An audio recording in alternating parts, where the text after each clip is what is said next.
Ready? I was born ready.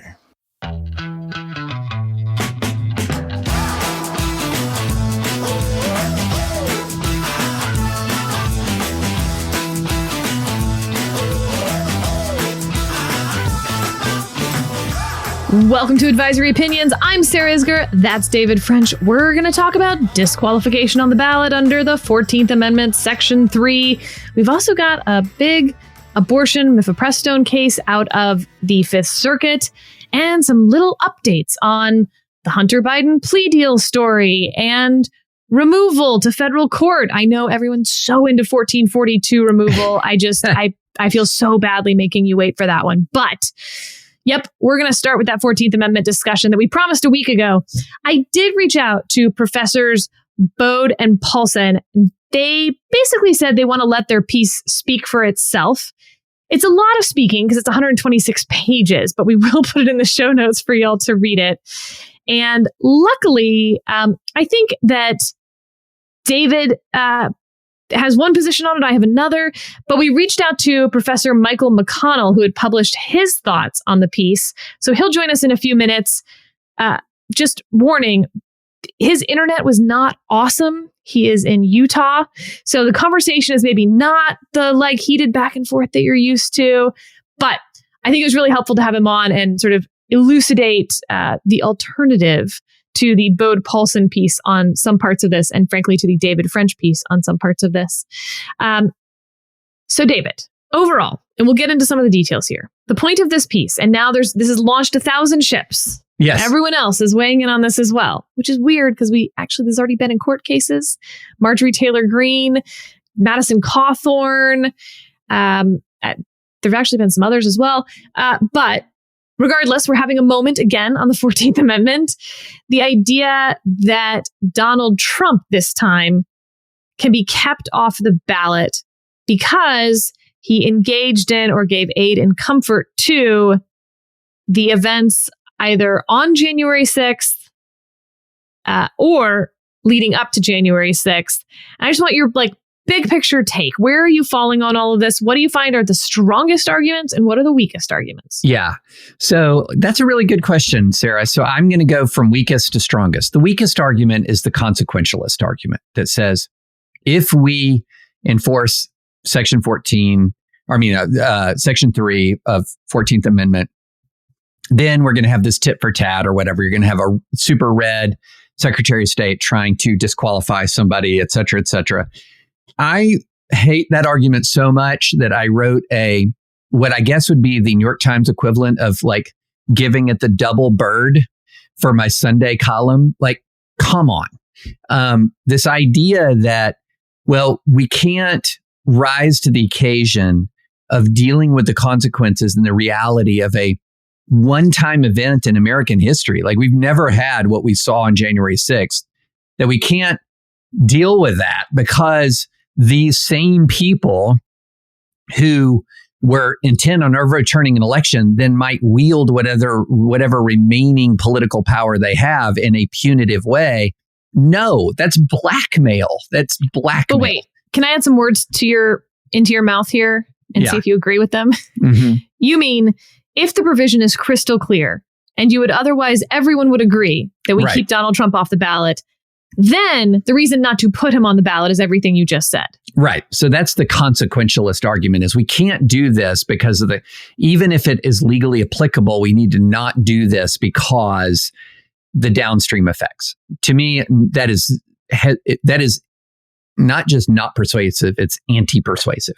And so what is most persuasive to me is just the much more mundane issue of, what I would say is raises the most doubt in my mind. The most serious argument against the application is essentially that whatever Donald Trump did, however bad it was, it doesn't rise to the level of an insurrection or rebellion. And this sort of goes, Sarah, to some of the same stuff that we've talked about now really off and on since January 6th, where we've had some disagreements between the two of us over to what extent is Donald Trump responsible for the actual attack on the Capitol. And that to me is where, that's the conversation that is most interesting to me is, okay, does he fit within this provision? Were his actions leading up to and on January 6th sufficient to trigger this provision, which I think is the really interesting question. The consequentialist argument that says, well, even if he tripped it, we don't want to do this because of the consequences, or he probably tripped the provision, but the consequentialism should push us back towards saying that he didn't. That's where I have a problem, if that makes sense. It does. I think that the consequentialist argument is a little different than you're portraying it. Can I steelman the consequentialist argument for you? Steelman it.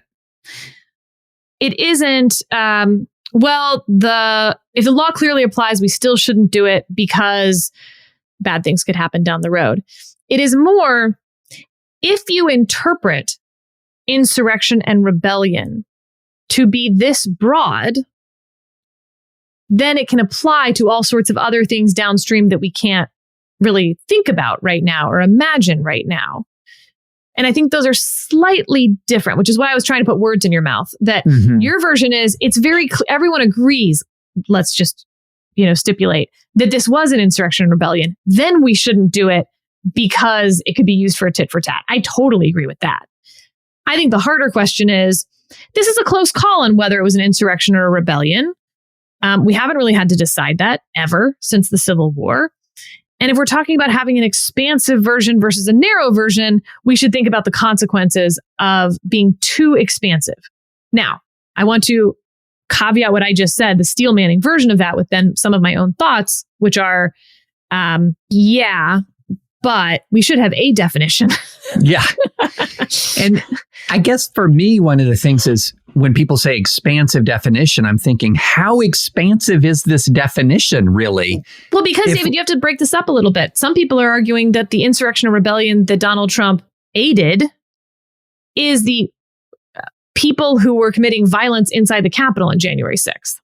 Some people are arguing that the insurrection or rebellion that he aided was sending in the fake electors or pressuring Mike Pence or, anything that he's been charged with in the federal case.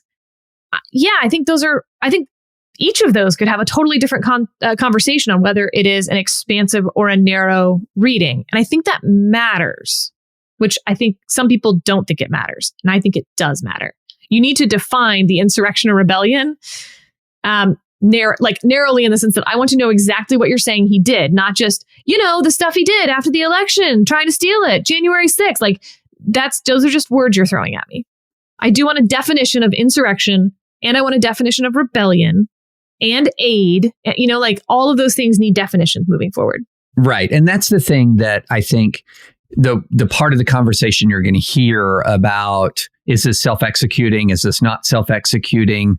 The court resolution of all of this, to me, was one of the kind of more pointless parts of the conversation, because we all know that this will end up in federal court if you actually try to disqualify Trump, or if you try to disqualify, let's say there was a member of, there was somebody who stormed the Capitol on January 6th who had previously taken an oath. I think there might have been a state legislator or two who was in that New Mexico. One of the New Mexico dudes, I believe, was removed from office. Right. And so I do think, you're going to end up with a judicial definition of these terms. And it would not surprise me at all if there was sort of a menu of definitions. So if you've engaged in a criminal scheme to overturn an election in the United States of America, if you have either incited or engaged in acts of violence. Now, the interesting thing about this is what Bowden and Paulson, I think, do a good job in their piece of arguing is this language is actually pretty broad, and they could have said that anyone who's convicted of engaging in an insurrection is disqualified, or anyone who's convicted of engaging in a rebellion is disqualified. They did not do that. They did not say that those who've been criminally convicted of engaging in these kinds of activities are barred. And that to me is very interesting. I think the easy way to interpret this is, or an easy way to deal with this is, well, if you've been convicted of the federal analog of one of these words, sort of the federal criminal statute analog of one of these words. So Professor McConnell says nobody's been charged with insurrection, but some people are charged with seditious conspiracy. And perhaps if you said somebody who'd previously taken an oath who's been convicted of seditious conspiracy could not. I do think that's an easy way to narrow, but I don't think the text gives you that option. I don't think the text gives you the option of saying, well, but it has to be somebody who's been criminally convicted of one of these actions. And that's what makes this text, I think, more difficult to wrangle with. All right, let's go to our conversation with Professor McConnell now, and then we'll come back afterward to discuss a little more of some of the issues we didn't get to that's on my list. Let's hop straight to our guest, Professor Michael McConnell, Stanford University, former circuit judge, author of the book, The President Who Would Not Be King, Executive Power Under the Constitution, which feels like an appropriately titled book for today's conversation. Professor, thanks for being here. Thanks for having me. All right. I want to just walk through the sections of the Bode-Paulson piece on 14th Amendment, Section 3. And of course, we're putting this law review article in the show notes, the sweep and force of Section 3. So basically, and again, this is going to be pretty short shrift to some of these sections. Number one, they're arguing that it's still operative. That despite Congress, for instance, passing several statutes since the 14th Amendment went into effect, for instance, granting amnesty to like limited amnesty, then fuller amnesty, et cetera, that they couldn't, for instance, undo the effect of Section 3 for future insurrections and rebellions. They could only do it for past. So that was sort of part one. Part two, they argued that it's self-executing, as in Congress did not need to then pass a statute further elucidating their powers under Section 3. And they also say that basically everyone's in charge of enforcing it. Maybe state judges, maybe state secretaries of state who decide who's on the ballot, federal judges, Congress, everyone gets a say. Anyone can can sort of make their own determination along that line. And they talk about the Griffin case by Chief Justice Samuel Chase, who was then sitting as a circuit court justice. Maybe we'll get to that in a little bit as well. 3, they say that Amendment 14, Section 3 trumps any other constitutional provision. So to the extent you're worried about the First Amendment or the ex post facto clause, nope, because this comes later, basically, it overrides those if there's a conflict, which they also, I think, would argue there probably isn't, but to the extent there were. And then 4, they talk about the terminology of like the applicability of Section 3 itself. What is the historical meaning of insurrection, rebellion, and who does the plain language apply to? Who does it apply to in terms of what offices are you not allowed to hold? Who had to take the oath for that to apply to them? And I'm now going to turn it over to you, Professor, because I would like to hear from you what you think is the strongest part of their argument and what you think is the weakest part, the parts that you disagree with. First, I think it's pretty clear that Section 3 is still in effect. I don't really understand why anyone needs to spend many pages of a law review article arguing that. It's part of the Constitution like any other. The notion that it is self-executing, I think, is either meaningless or silly. Nothing is self-executing. No other provision of the Constitution is self-executing. Certain people are charged with executing. Now, it's a very difficult legal question to figure out who exactly is in charge of executing Section 3, and it differs according to what kind of office we're talking about. And so if we're talking about state offices, this is going to be a question of state law, and every state is going to have a different answer. And so we would have to be here all day to talk about each of the 50 states. If we're talking about members of Congress, it's pretty clear under the Constitution by the explicit language of Article 1, each House is the judge of the qualifications of its own members. And that's the way Section 3 was enforced with respect to members of Congress back when it was still a viable thing after the Civil War. So the House and the Senate would make that a determination, and it's not evident that anyone else would have that authority. Now, the president is actually the most curious and uncertain of these because the laws having to do with the manner of choosing electors are left to each state legislature. But presidential candidates are not actually on the ballot. And the way we choose presidents is through nominating procedures. Not every state even has primaries. The parties have a First Amendment constitutional right to nominate whomever they want. And I think it's an uncertain question whether state election officials, so for example, state secretaries of state, would be able to exclude someone from the ballot. And I'd like to remind everyone that state secretaries of state are elected. They're elected on party line, and these are often highly partisan individuals. And if they do have the authority to do this, it has been done twice in American history, to my knowledge. State officials have excluded a person from the ballot, have to be the same person in two different states. But this is someone who was plainly ineligible. There was no factual question. There was no serious legal dispute. So this was a cut and dried case. And he was eliminated from the ballot, and that was upheld by courts of appeals, by the way, including my former court, then Circuit Judge Neil Gorsuch on the panel.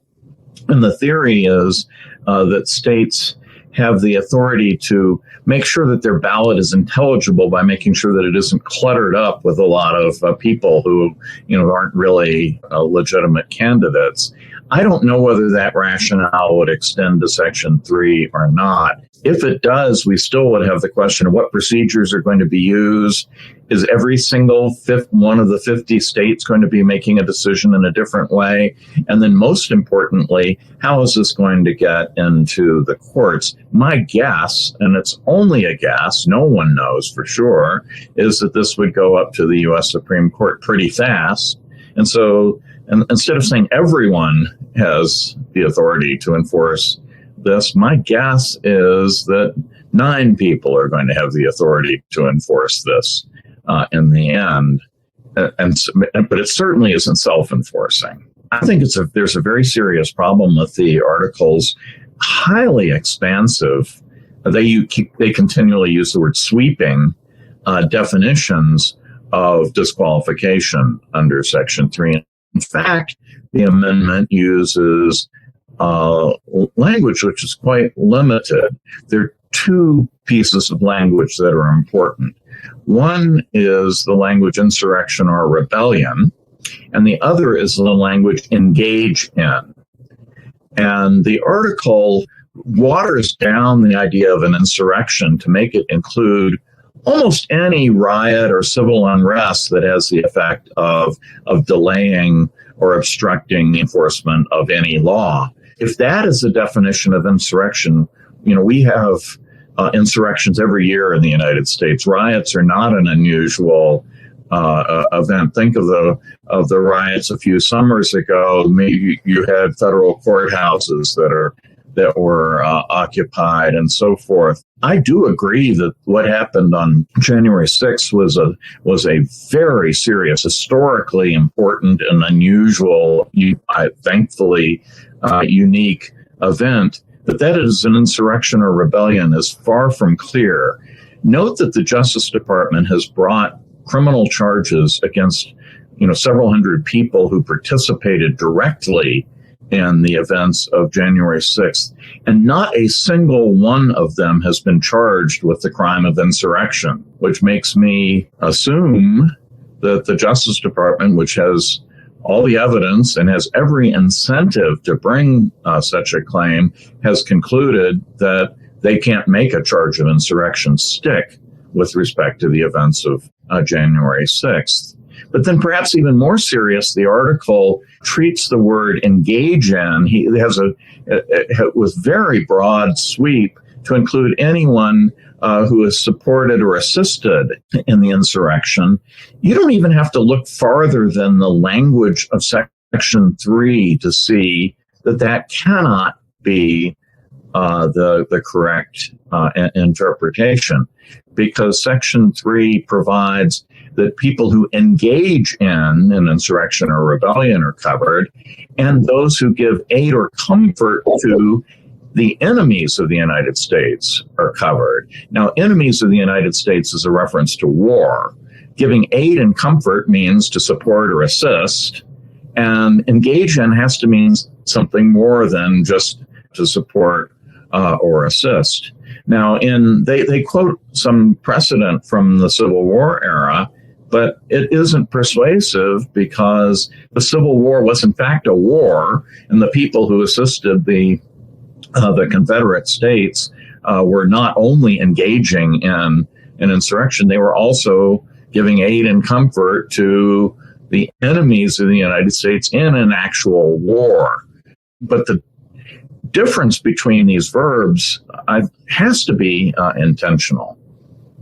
And that means that we need to be careful. Now, overriding all of this is an assumption, at least on my part, and I suspect it will be on the part of the United States Supreme Court, that a very fundamental aspect of our democratic system of government is that the voters should be able to cast ballots for the candidates of their choice. And we shouldn't have, quote, everyone. We shouldn't have, state level officials and so forth, all these people being able to decide that, in their opinion, various candidates can't be voted on.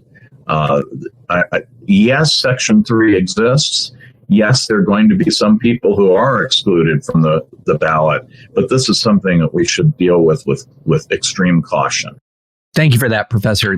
One of the questions I have is, if you're looking at riots in general, I think, and our friend, our dispatch colleague, Kevin Williamson, had this very pithy phrase in 2021 where he talked about there's a difference between a coup d'etat and a coup de target.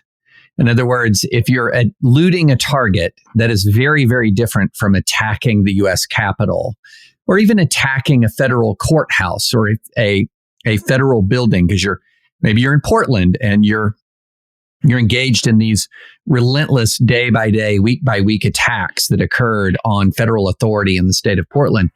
The city of Portland, sorry, that there is a meaningful difference between these two concepts, and that the concept of attacking the authority of the federal government is something that is just a category that's fundamentally different. And do we actually weep at the idea that one of the architects of the attack on the U.S. courthouse in Portland may not be eligible to serve in government? Is that something that we should be concerned about? Or is it more relevant to be concerned about this idea that people who engage in attacks against the authority of the federal government, the actual protection of the Constitution is much more contained within enforcing a provision that clearly contemplates, having had recent experience with violent rebellion, clearly contemplates that this is an actually punitive measure. This is designed to be punitive. And I thought that was an interesting part of the article, that,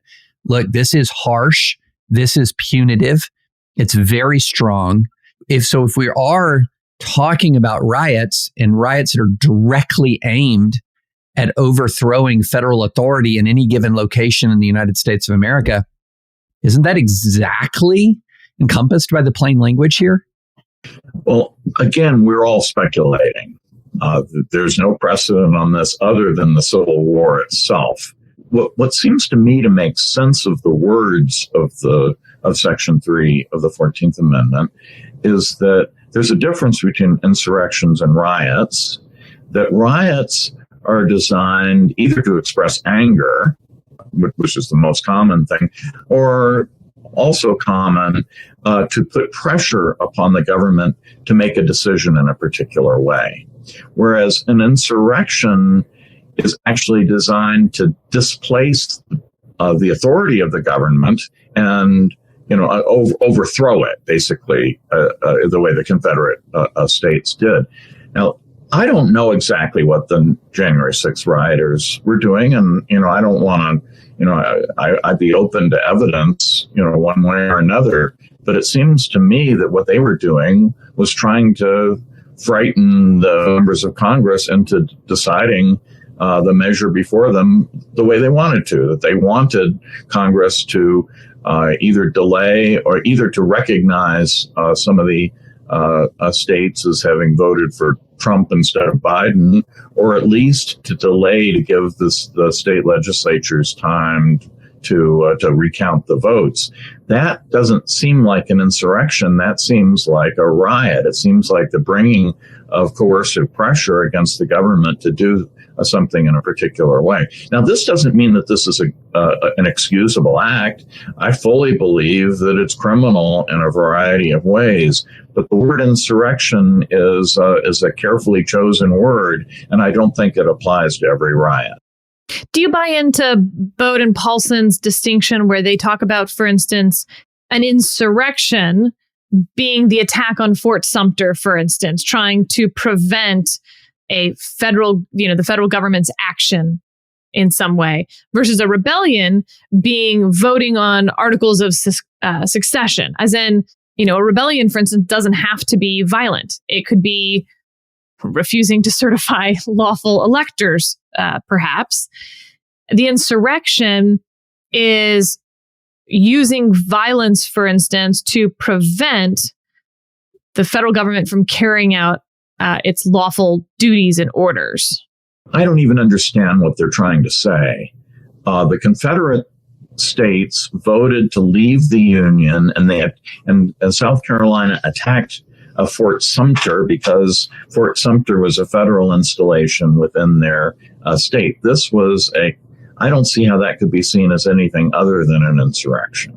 But a violent attack on the Capitol designed to replace the winner of the election with the loser of the election? I guess I'm confused a bit by what you're talking about, trying to frighten the legislators as somehow not insurrectionary. I mean, they actually violently occupied the Capitol to overturn the results of election without legal foundation. It seems to me that that's about as neatly a definition of a coup or an insurrection or a rebellion as you could find. And David, just to clarify your point, you're making the point, forget Trump being disqualified from the ballot for a second. We're just talking about the definition of insurrection. So, for instance, would the definition of insurrection apply to those who violently were inside the Capitol that day? And then we can move out from there and distinguish aid and comfort and all of that. But just on the insurrection definition. Is the QAnon shaman barred by this provision, for example? In your mind, Professor McConnell? I don't believe the QAnon shaman had previously taken an oath of allegiance. Fair. Okay. If he had been a city councilman. Nobody knows. I don't want to speak with great confidence here. I don't. There are shades of gray. No one knows the right answer. But what I would say is that the rioters were not actually trying to overthrow the government. What they were trying to do is to get Congress to do what they wanted Congress to do, and that leaves none of them thought that by driving the congressman out and into the basement and so forth, that they would then be able to run the government. No, what they were trying to do is frighten the congressman into doing what they wanted, which is very typical of riots. What riots often are trying to do is to frighten the targets of the riots into doing what they want. I think that's quite different from trying to overthrow the government. Can we broaden then out to on the rebellion side, for instance, and not just the people who were in the Capitol that day, the pressuring Mike Pence not to certify the election, or and again, stipulate here for a second with me, having a plan to have unauthorized slates of electors sent in from the states to Congress for the purpose of, again, having the loser of the election certified instead of the winner of the election. What about the definition of rebellion on that side? I'm not sure exactly what you're asking. There were all kinds of stupid, completely baseless legal theories running around, including the idea that the losing slates of electors would be able to declare themselves the winners. Totally baseless, completely legally, meaningless, possibly even criminal. Is it a rebellion? When they meet that way, I just think it's a stunt. I guess I'm missing something in my mind when you say a riot is designed to frighten somebody into doing something that, the mob wants them to do.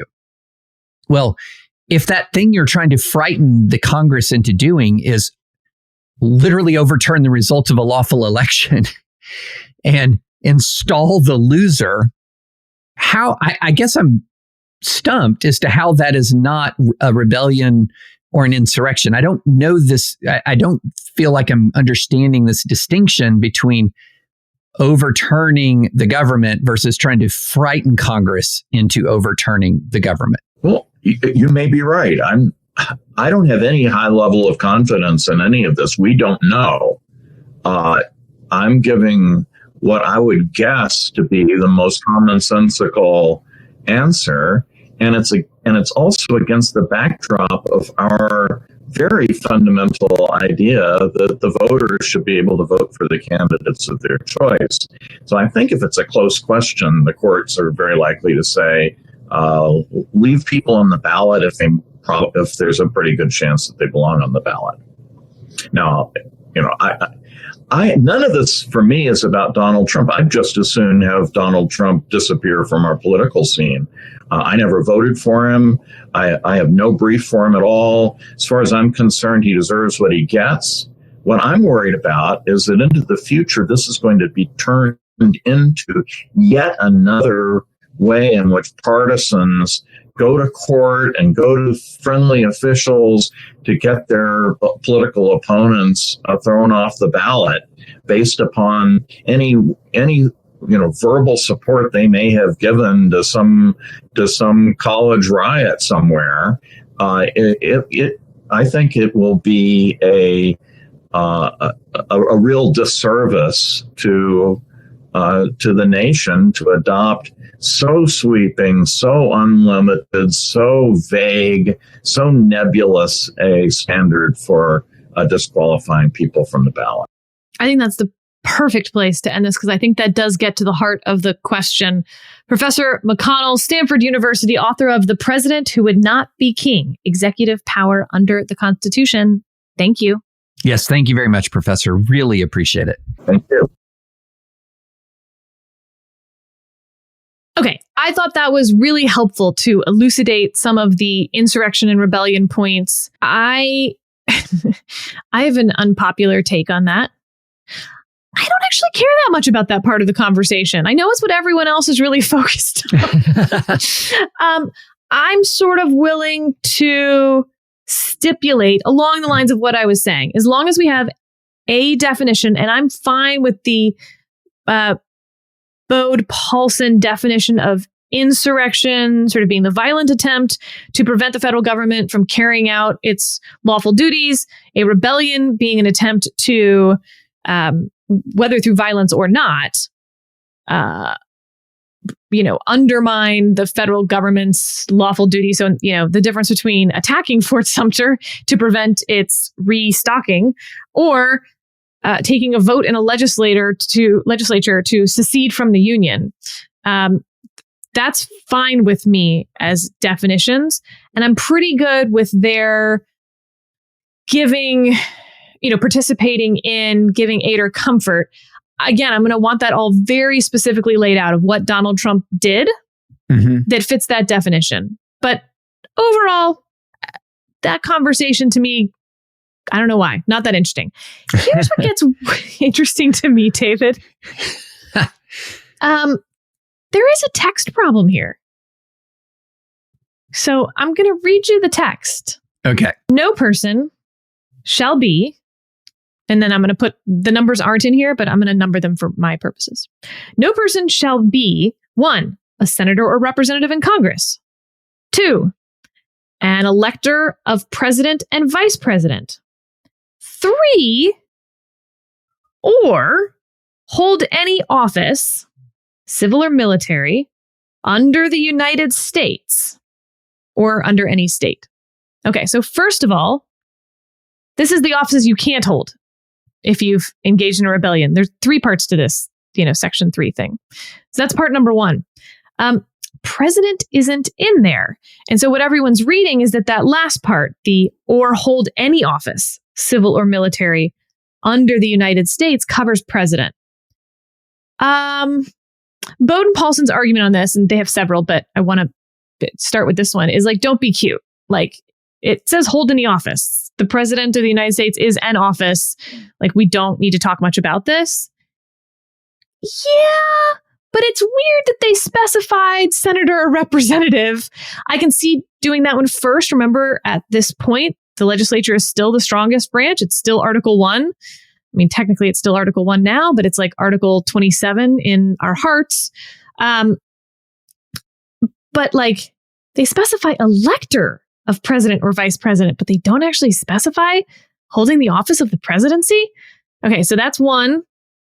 Then 2, in order to be disqualified, you had to actually swear an allegiance to the United States, which I think is actually a very clever part of Section 3 to me. I think it is too. I like that that's there. You have to have betrayed something. You've broken your promise. That's right. So you can't hold any of those offices if you have previously taken an oath as 1, a member of Congress, 2, as an officer of the United States, 3, as a member of any state legislature, 4, as an executive or judicial officer of any state to support the Constitution.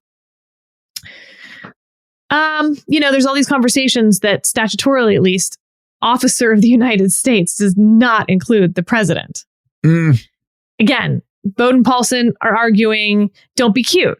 It says officer, this one actually makes even more sense. There is this conversation between 2 senators.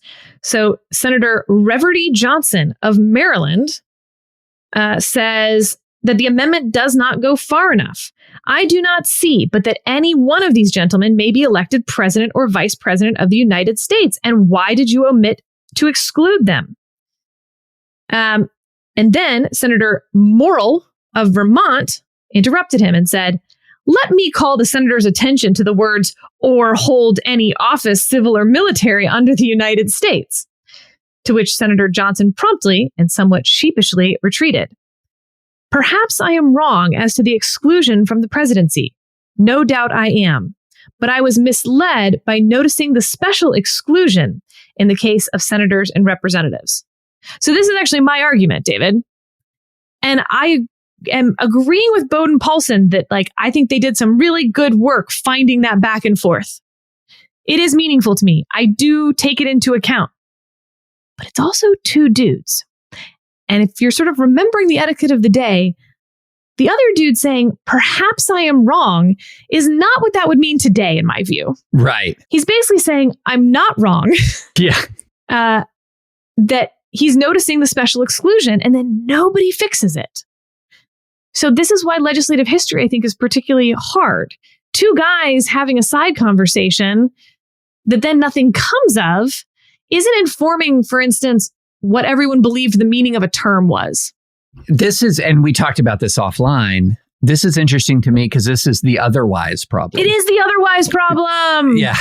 And for those people who don't remember what we're talking about when we say the otherwise problem, we're talking about the statute preventing conspiracy to obstruct an official proceeding or a statute against actually obstructing official proceeding that it has two parts. Part number one says you can't do certain things with documents.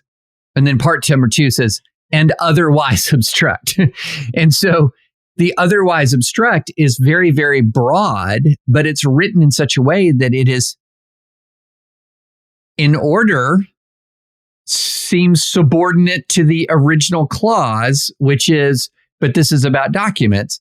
Whereas if you wanted the broader provision to be the main provision, you should put that first and then say including. Correct. Right. So, but then on the other hand, if you're saying, well, look, let's just read the words on the page. This is the Bode-Paulson argument. Look, he fits within any officer. He is the chief executive officer. So he fits within executive officer.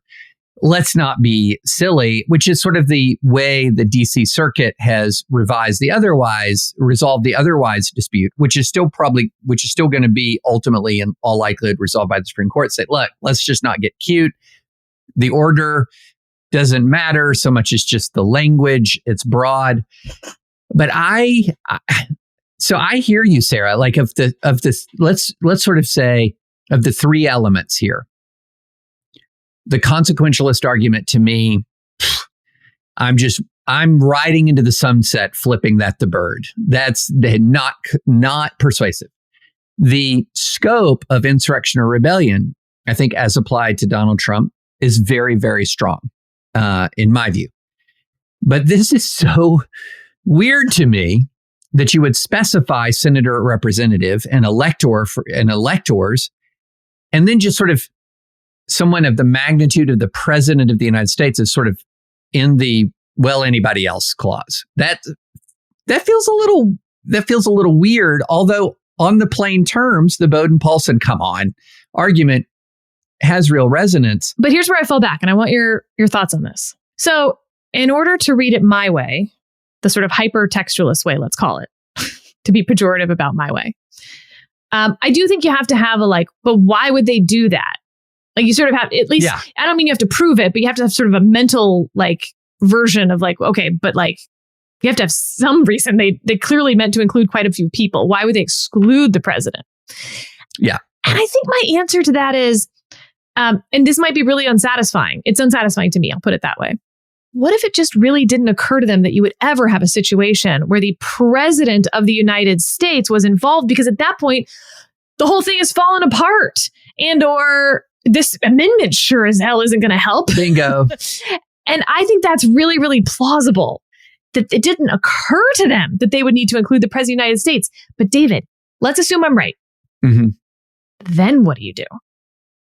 Well, I think the reality is, in my view, I think on balance, I'm with the Bode-Paulson that, look, if you just read any office, if you read executive officer, the president's encompassed by that. And the reason why the president wasn't singled out is because in the Reconstruction era, in that era, what you're talking about is Confederate officers were wanting to run for Congress.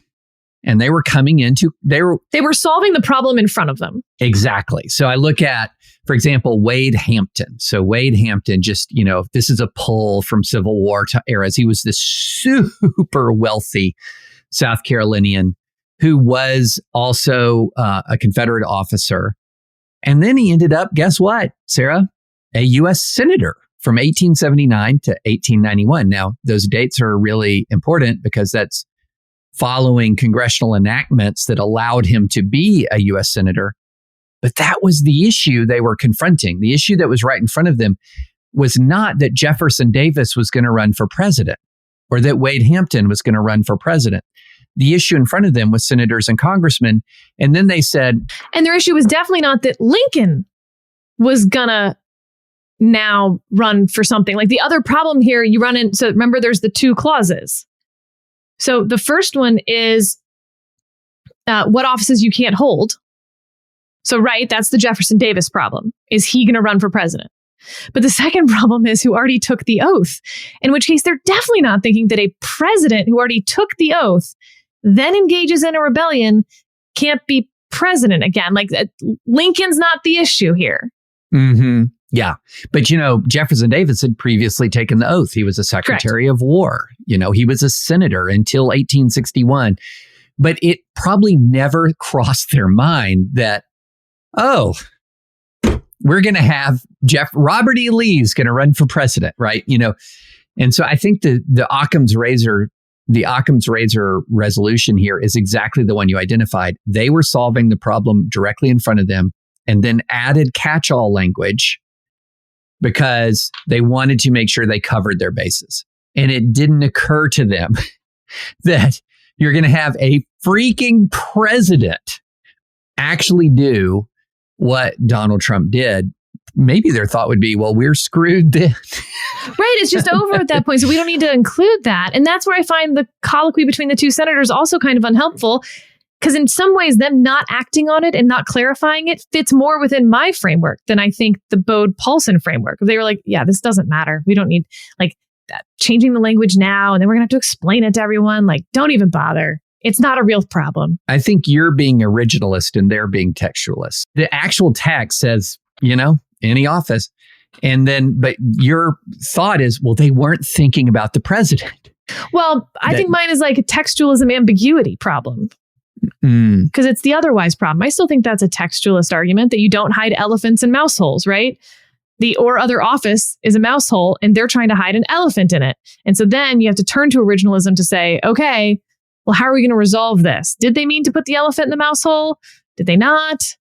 Can we talk really quick about the Griffin case? Yeah. Absolutely. Okay. Because this is a big chunk of the Bode-Paulson argument. And I just love stuff like this. I love doing deep dives on weird historical cases that I hadn't heard of before. So in short, Griffin is a Black man convicted of firing a gun, basically. And the only grounds on which he contests his conviction is that the judge who oversaw his trial could not be a judge because of 14th Amendment, Section 3. He had taken an oath, helped, I think this was South Carolina, right? Basically helped in South Carolina during the Civil War, and then just continues being a judge when things go back to normal. And he's like, no. That guy can't be a judge. And so there's this case that goes up to the circuit with Chief Justice Samuel Chase. And remember, Supreme Court justices used to ride circuit. Fun times, literally, ride circuit. And he writes... Bring it back. Bring it back would be so much fun. He writes this opinion that Bode-Paulson have to say is so wrong that we don't even have to think about it anymore. Because what the circuit court opinion is like, nope, your conviction stands. And this guy is not disqualified from being a judge who's already a judge who already sat on your trial. And the reason for that is that there would be total chaos through the South because basically everyone who currently holds an office held it during the Civil War. And so all the acts that they're taking based on the date of the ratification of the 14th Amendment would then be void. And that would be so insane that it can't be what Section 3 means. Therefore, it doesn't mean that. And Bode-Paulson's point is like, sorry, it's like David's consequentialism argument. Like, sorry, it would cause some chaos. But here in Justice Gorsuch land, honey badger don't care. If you wrote in chaos, then maybe you get chaos. But also, would it cause that much chaos? And there's all sorts of other ways to sort of prevent the reading of the chaos. But they have this one line in which they talk about, first and foremost, what Chase got wrong. Chase's framing of the interpretive question commits a classic blunder, swapping in original intent for original meaning. In our constitutional system, law is made by enacting texts, not by searching for the unenacted wishes of lawmakers. And whatever evidence Chase might have, the consequences of Section 3 were unintended by some of those who voted for it. He had no evidence that those consequences were not entailed by what they voted for. And I feel like that could have been in the Bostock opinion.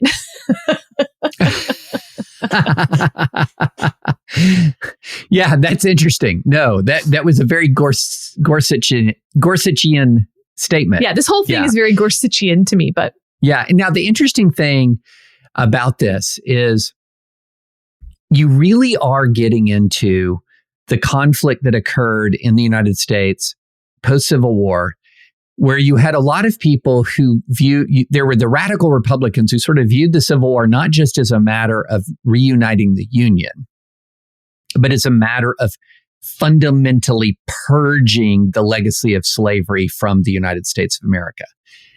And these were the folks who wanted Union troops to stay. These are the folks who helped protect the franchise of Black citizens. These were the folks who were, if you're talking about sort of the original 40 acres and a mule, with that the Sherman Declaration, that these are folks who would say, I'm going to take from the slave owning class and give to the previously enslaved class, and we're going to remake Southern society.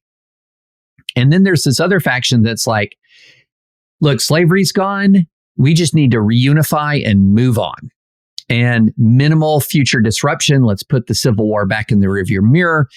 And this was a huge confrontation until, the election of 1876 and the compromise around that election of 1876. And yes, historian listeners, I know I'm skipping a lot of stuff and really summarizing a lot of nuance. But, the question really was, how much are we going to remake Southern society? And the Griffin's case is sort of putting his thumb on the scale of, come on, guys, we can't do the full deconfederation of the South. We can't do that. It's just not possible. It's sort of like, when U.S., British, and French troops rolled into Germany, we did a denazification. We can't, this is, of course, a long time before that, but can we really have a functioning society if we eliminate the whole previous leader class from it?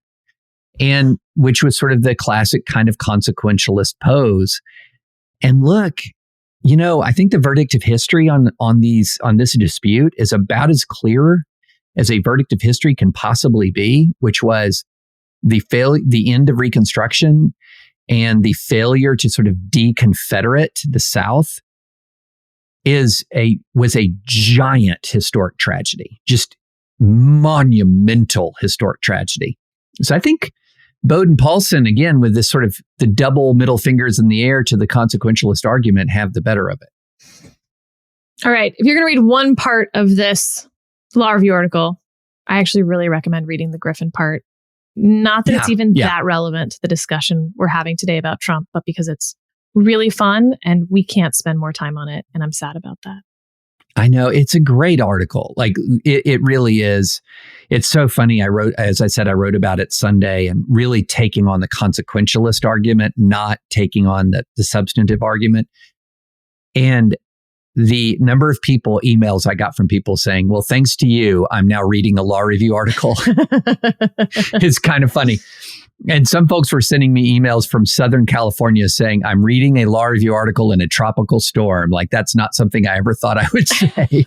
Yeah, I mean, first of all, they use the word bonkers in the law review article, yes, which I loved. They do. And do you want me to just read that sentence real quick because it's fun? Please. I had highlighted that actually. So I had too.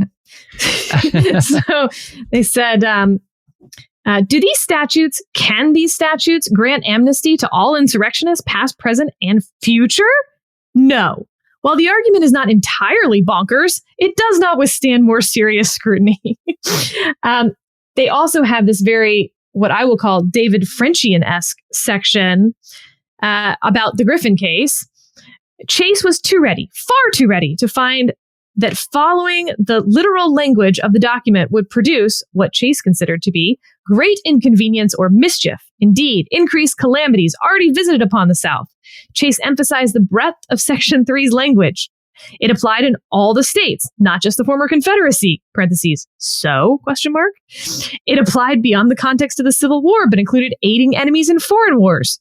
So, question mark. It would apply in terms to immediately disqualify men for acts done long ago. For example, in the Mexican War. So, question mark. It would apply to all persons in the category and for all time, present and future. So, question mark. And taken seriously, this broad rule would, as noted, annul all official acts performed by disqualified officers, including judges. Parentheses, Would it?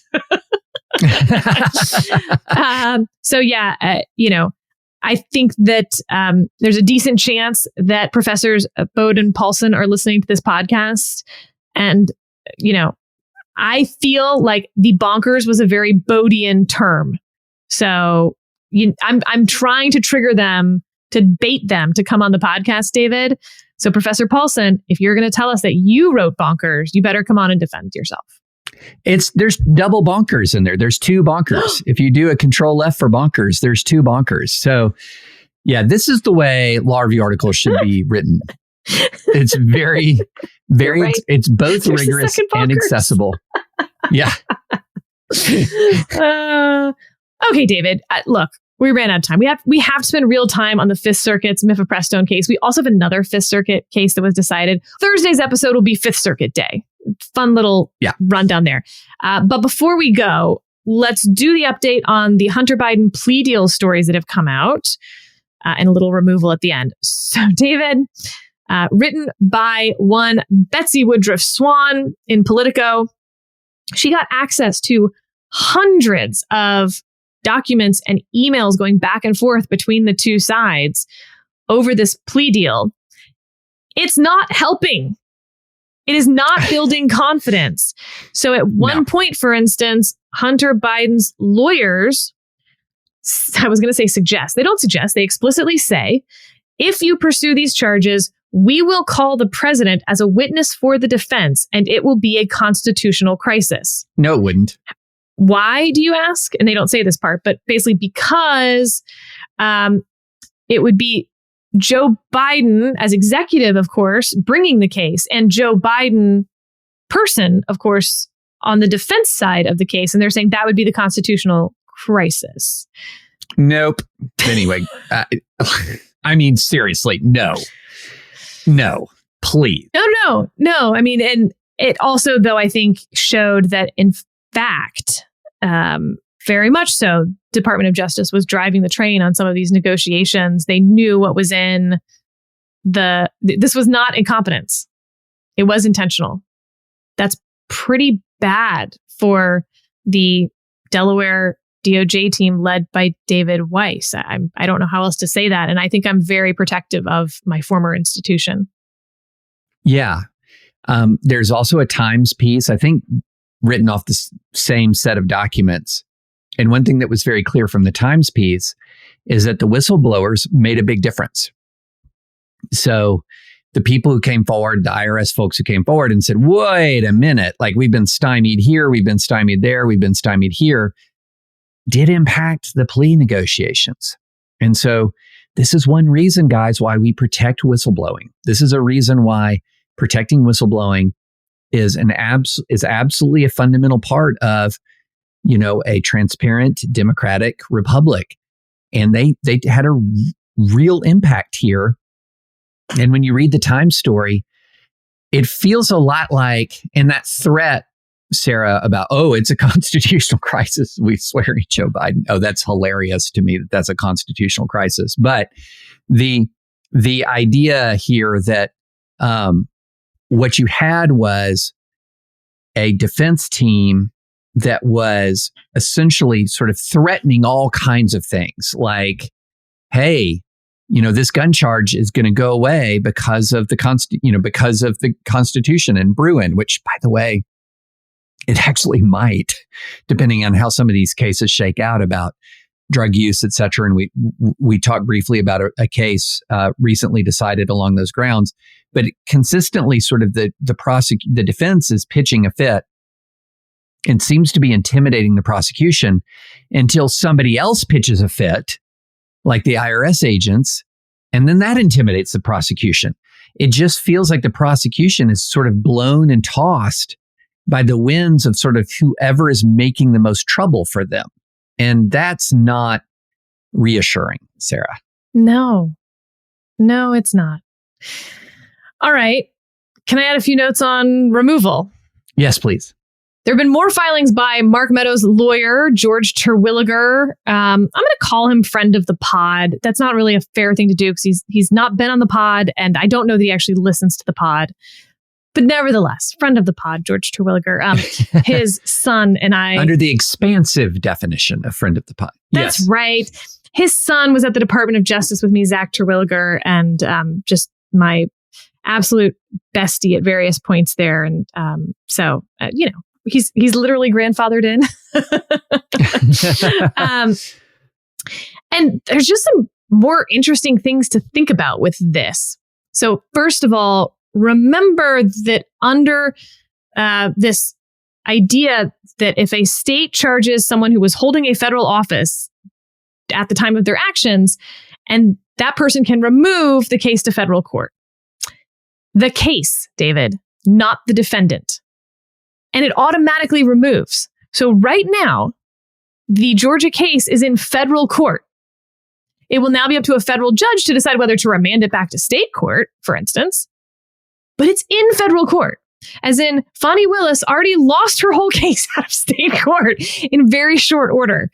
And I think that's been lost on a lot of people who are defending her. And this is why you don't bring just huge sprawling cases because it's a fun headline to say that you have the biggest case or the most charges against the most number of people related to January 6th because you lost your case to federal court.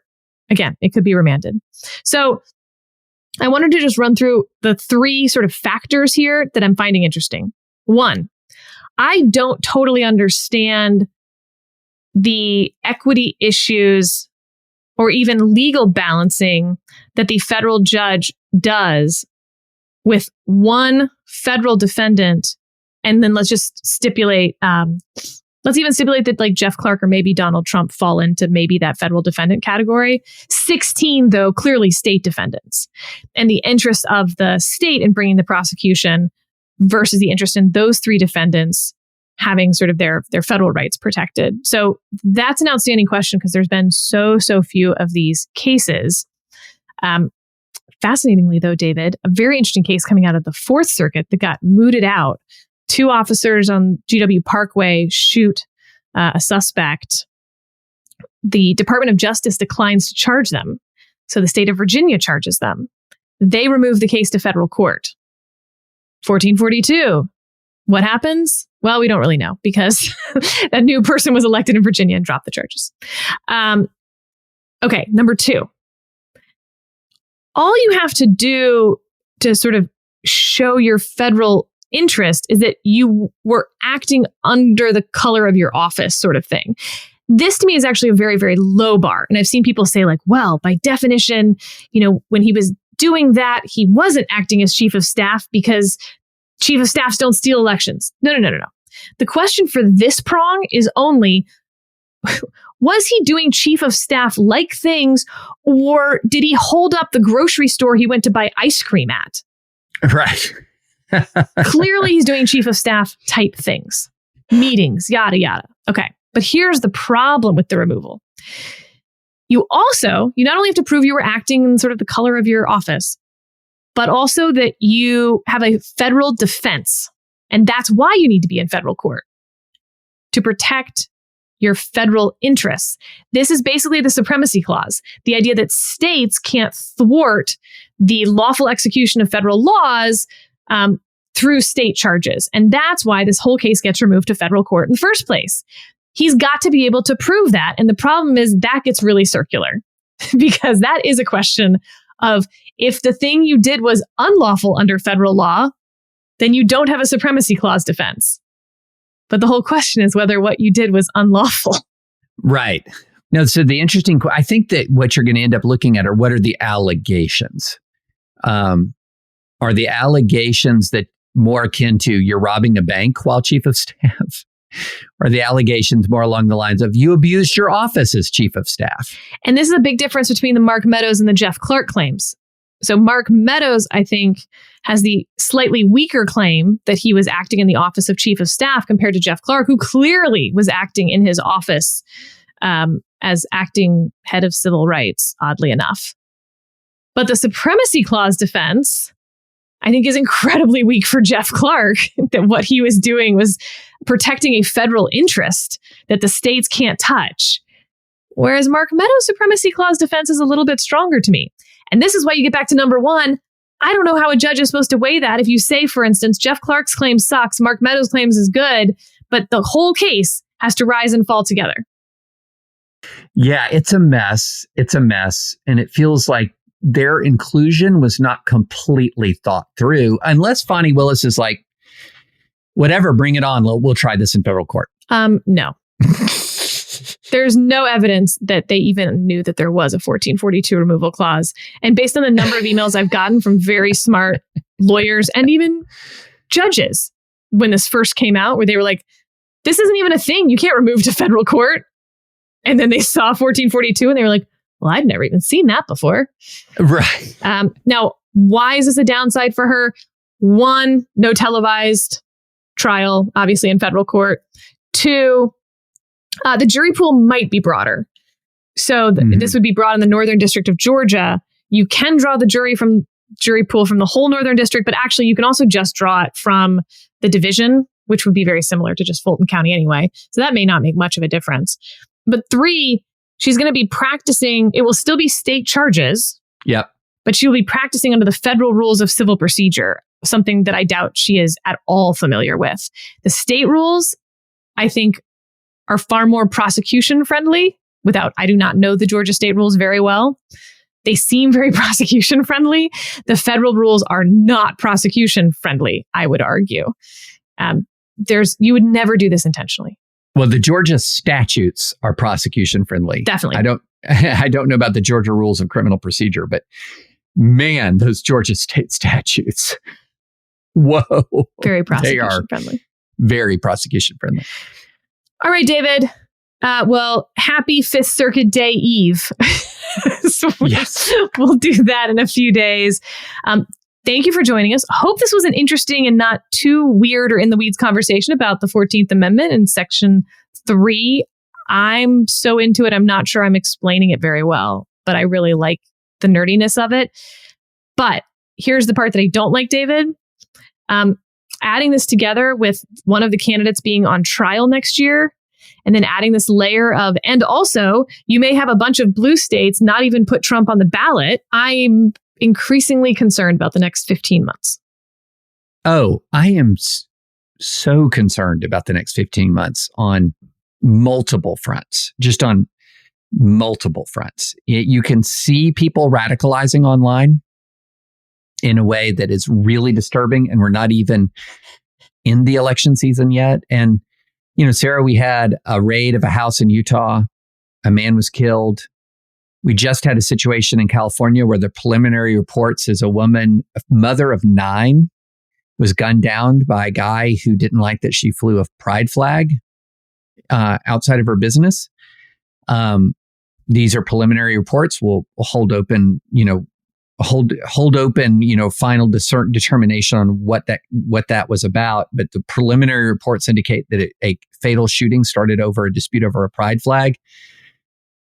It's dark out there. And the fact that a large majority of Americans don't like this and they want to see greater reconciliation and compromise is so far being swamped by the polarized and the hyper-polarized extremes who are ready. They're ready to fight. And I'm very worried. Yeah. And I just, again, take this to its logical extreme. The places in which Donald Trump will be removed from the ballot are places where the Secretary of State in the state itself decides that he can't be on the ballot. Those will be mostly deep blue states, I think, or states in which voters bring a court case to remove him from the ballot, or states in which candidates bring a court case to remove him from the ballot. It's a lot of pressure on the judicial system, in my view. A lot. And my goodness, Sarah, if in the days after January 6th, if people had had just a moderate spine to actually impeach, convict, and remove and disqualify him, it's hard for words to express the level of disgust that I have for the people who couldn't bring themselves to convict Donald Trump after January 6th. And I would love for listeners to persuade me that the level of disgust that I feel, put it in the comments. Tell me that I'm wrong. But I guess I would caveat, like, I feel very angry about the Republicans who didn't vote to convict, but I feel very angry at the Democrats, namely Nancy Pelosi, who refused to write an article of impeachment that could actually get Republican support. She chose to make it as expansive as possible so that if you voted to convict on that article of impeachment, you were voting basically that Donald Trump was really, really bad in the months leading up to the election and all of that, where these people had endorsed him. Like, she wasn't trying to help get a conviction either. So both sides were acting in their purely political interest and not in the interest of the country, and not in any way thinking about what was right around the corner. Oh my gosh. It was the most, you like to say things were predictable. This was all predicted. It wasn't just predictable, it was predicted. But yeah, I mean, a functioning body politic would have they could have in theory voted out impeachment counts right after they certified the election. But yeah, it is really infuriating. And here we are, and you sow the wind and you'll reap the whirlwind. Okay, well, good note to end on. And I'll see you in a couple days. Thanks, everyone.